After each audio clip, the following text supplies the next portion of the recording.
Pada masa pemerintahan dinasti Song di tahun 1265 Masehi, akhirnya uang kertas disahkan menjadi mata uang negara. Namun, ini hanya bertahan 9 tahun sebelum akhirnya dinasti Song runtuh dikalahkan orang-orang dari Mongol.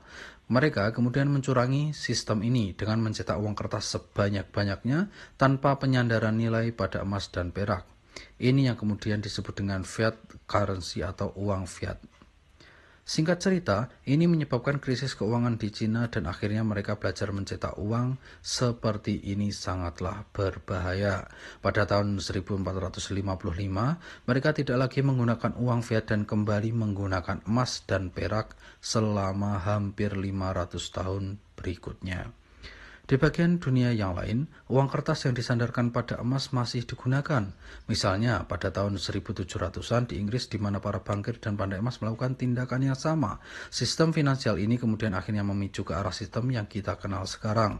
Jika orang-orang menabung emas mereka di bank, maka bank berjanji akan memberikan bunga atau profit sharing, di mana uang tersebut kemudian dipinjamkan lagi kepada orang-orang yang ingin berhutang atau mencari modal, tentu dengan bunga pinjaman yang lebih tinggi. Para bankir ini kemudian berpikir licik.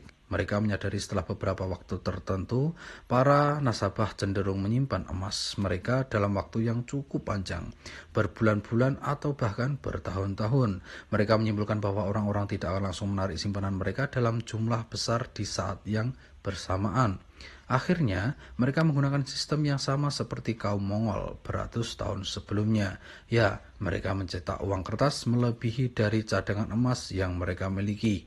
Ini kemudian ditiru secara massal oleh bank-bank di Inggris dan menjamur di bank-bank Amerika pada abad ke-19. Pada saat ini, sistem keuangan jauh lebih kompleks digunakan, dikarenakan tidak hanya perdagangan individu maupun kelompok, namun ada sistem yang mengakomodasi keamanan, keadilan, dan kenyamanan bertransaksi secara global antar benua, institusi dengan institusi, negara dengan negara. Tahun demi tahun pun berganti. Singkat cerita, sebagai negara yang mendominasi Perang Dunia I dan II, Amerika tidak hanya mendominasi kekuatan militer dunia, tapi juga berhasil mengumpulkan hingga 2/3 cadangan emas dunia. Wow, sangat fantastis ya. Sehingga mereka memiliki kekuatan untuk menginisiasi sebuah kesepakatan yang dinamakan Bretton Woods System. Ya, jadi seperti ini ya Bretton Woods Systemnya. Di antara 1945 sampai 1971 ya.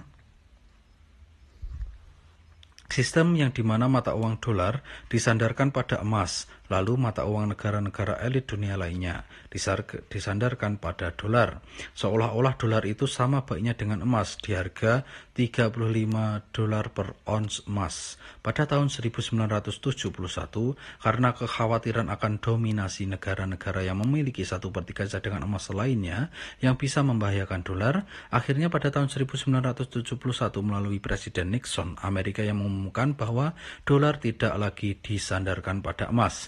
Inilah titik di mana akhirnya sistem keuangan kita seperti hari ini. Seperti yang bisa kita tebak, ini mengakibatkan terjadinya beberapa kali krisis keuangan dan juga inflasi yang terus-menerus. Beberapa krisis yang mungkin masih lekat dengan ingatan kita adalah krisis tahun 98 dan 2008. Tidak senang akan hal ini, bertahun-tahun banyak orang mencoba untuk mengembalikan sistem yang buruk atau korup ini kembali seperti semula, namun dengan cara yang lebih baik. Ini karena emas pun telah dikuasai oleh para elit yang sama, sehingga sulit untuk crack the system. Kalau menggunakan cara-cara tradisional, salah satu solusi yang muncul pada tahun 1998 adalah Bitgold yang didesain oleh Nick Szabo, namun Bitgold tidak pernah berhasil diimplementasikan. Banyak yang berpendapat bahwa Bitgold ini yang kemudian menginspirasi generasi selanjutnya, yaitu Bitcoin. Pada krisis 2009, muncul sebuah solusi dari seseorang dengan alter ego Satoshi Nakamoto, seorang yang tidak diketahui identitasnya aslinya ini, membuat jenis alat transaksi digital peer-to-peer yang terprogram secara otomatis dengan sistem proof of work bernama Bitcoin. Ini artinya orang-orang bisa menambang Bitcoin dengan suplai yang terbatas, mirip seperti emas, yaitu 21 juta keping Bitcoin. Menambang atau mining dilakukan dengan cara menyelesaikan rangkaian perhitungan matematika yang rumit dengan menggunakan algoritma pada komputer dan membutuhkan daya listrik yang memadai. Ya, sejarah uang. Jadi 9000 sebelum Masehi, sistem barter, terus pakai kerang, koin cetak, standar emas, sistem Bretton Woods, dan mata uang kripto. Mulai dari tanggal tahun 2009 ya.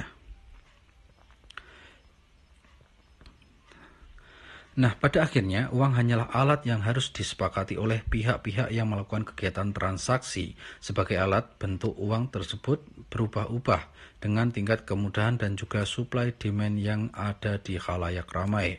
The thing about money adalah dari waktu ke waktu, medium uang yang baru untuk menggantikan medium yang lama harus memiliki kelebihan yang lebih baik. Uang yang baru harus membawa sifat-sifat baik uang yang lama, namun juga memperbaharui atau memperbaiki sifat-sifat buruk uang yang lama. Itulah yang terjadi pada revolusi uang pada sejarah manusia. Apakah Bitcoin akan menjadi pusat uang yang baru nantinya? Hanya waktu yang bisa menjawab, namun demand pasar sudah menunjukkan arahnya. Nah, konsep cara berpikir yang sama juga bisa kamu ketahui atau bisa kamu terapkan di proyek-proyek altcoin yang berada di kategori pembayaran, misalnya Litecoin, XRP, Bitcoin Cash, dan sebagainya. Untuk bagian apa itu cryptocurrency kita akan lanjut di next video ya.